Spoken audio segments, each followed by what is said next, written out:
اگر آج سے 20 سال پہلے کی سیاست دیکھی جائے تو اس میں اس طرح کے القابات سے نوازا جاتا تھا، پھر رفتہ رفتہ بتدریج کچھ بہتری آتی رہی۔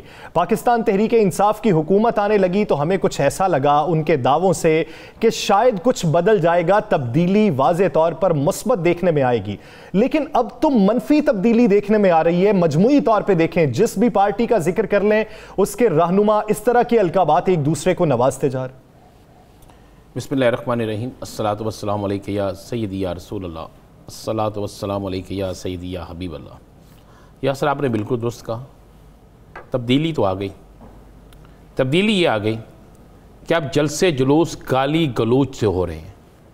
اب جلسے جلوسوں میں اپنی کارکردگی اور کسی پر تنقید نہیں، اب جلسے جلوسوں میں یہ ہو رہا ہے کہ کون کس کو کتنی بڑی گالی نکالتا ہے، کون کس پر کتنے بڑے الزامات لگاتا ہے، کون کس کی کتنی زیادہ تذلیل کرتا ہے، کون کس کے خلاف کیا کیا القابات جو ہے وہ رکھتا ہے، کون کس کے کیا نام رکھتا ہے۔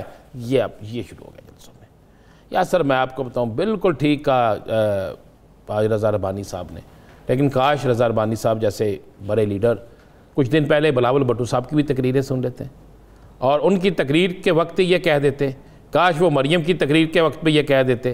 آپ دیکھیں کہ آج بھی مریم صاحبہ نے جو الفاظ ادا کیے بڑے سخت ہے، ٹھیک ہے، گنڈا پور نے بھی بے انتہا سخت الفاظ استعمال کیے، مراد سعید غالباً انہوں نے بھی بڑے غلط الفاظ استعمال کے نہیں کرنے چاہیے۔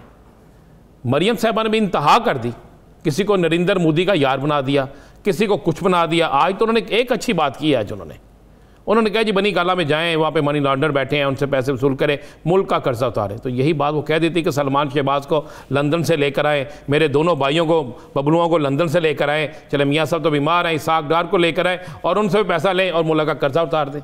تو یہ تو ہم پھر سب اپریشیٹ کرتے ہیں نا، وہ دوسرے کا گھر جو ہے نا وہ ان کو نظر آ جاتا ہے، اپنے گھر نظر نہیں آتا۔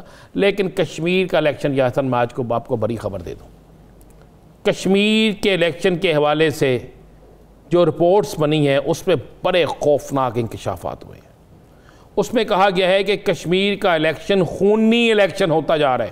یا سر، خونی الیکشن، یہ لفظ لکھا گیا ہے کہ وہاں پر پہلی دفعہ ایسا ہو رہا ہے کہ لیڈران کے بیانات، یہ میں آپ کو بتا رہا ہوں، لیڈران کے بیانات کے بعد کشمیر کے اندر الیکشن جو ہے انتہائی خونی الیکشن ہوتا جا رہا ہے، اور اس میں باقاعدہ یہ بھی مینشن کیا گیا ہے، جس طرح آپ دیکھا کل گنڈا پور صاحب پہ جوتا پھینکا گیا، کہا گیا ہے کہ آنے والے دنوں میں مزید سیاسی لیڈروں پر انڈے، پتھر، جوتے یہ استعمال ہو سکتے ہیں۔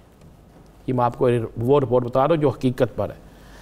اور اس کے بعد چیف الیکشن کمیشن کشمیر جو ہے ان کو کہا گیا ہے کہ آپ سخت ترین اختیارات استعمال کریں، سخت رویہ رکھیں اور اختیارات کو استعمال کریں۔ اور میں آپ کو یاسر بتا دوں، آنے والے دنوں میں، چند دنوں میں چیف الیکشن کمیشن کی طرف سے کچھ بڑے فیصلے آنے والے ہیں۔ ان بڑے فیصلوں میں چاہے اپوزیشن ہو، چاہے حکومت کے لوگ ہوں، چاہے کوئی اور ہو، ان کے خلاف کچھ سخت ہونے والا ہے، اور سخت ترین اقدامات جو ہیں اسی سے کشمیر کا الیکشن جو ہے پورا من ہوگا۔ تو کیا مقررہ تاریخ پہ کشمیر کا الیکشن ہوتا دکھائی دے رہا ہے؟ یہ مقررہ تاریخ پہ ہی کشمیر کا الیکشن ہوگا، کیونکہ رانا صاحب آج جو خبر ہے وہ 19 سے 29 جولائی تک آزاد کشمیر کے اندر سیاحت پر پابندی لگا دی گئی، تو اس سے اشارے کیا ملتے ہیں کہ یہ ہو سکتا ہے یہ ڈیلے ہو جائے؟ نہیں، وہ جو پابندی لگائی گئی ہے یہ 2 دن پہلے ہی اس کا شور مچ گیا تھا۔ وہ پابندی اس لیے لگائی گئی ہے کہ وہ سمجھتے ہیں کہ اس دوران دوسرے شہروں، دیکھیں الیکشن ہے، الیکشن کا ماحول بنا ہوا ہے، وہاں پہ حالات ایسے ہیں، سیکیورٹی ساری جو ہے وہ الیکشن پہ لگ گئی ہے۔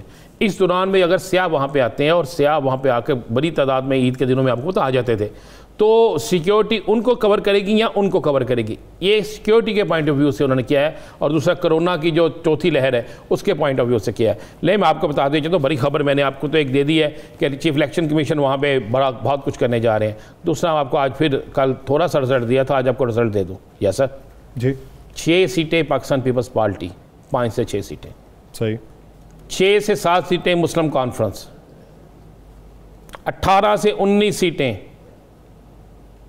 تحریک انصاف، 20 تک چلی جائے گی یا 21 تک چلی جائے گی، 11 سے 12 پھر پیپلز پارٹی، 11 سے 12 نہیں، پھر مسلم لیگ نون، صحیح، مسلم لیگ نون 12، 10 سے 12، 6 پیپلز پارٹی، 6 سے 8 پیپلز پارٹی ہے، ایک جماعت اسلامی لے کے جا سکتی ہے، ایک بلکہ 2 نشستیں ایسی ہیں جو باغی لے کے جا سکتے ہیں.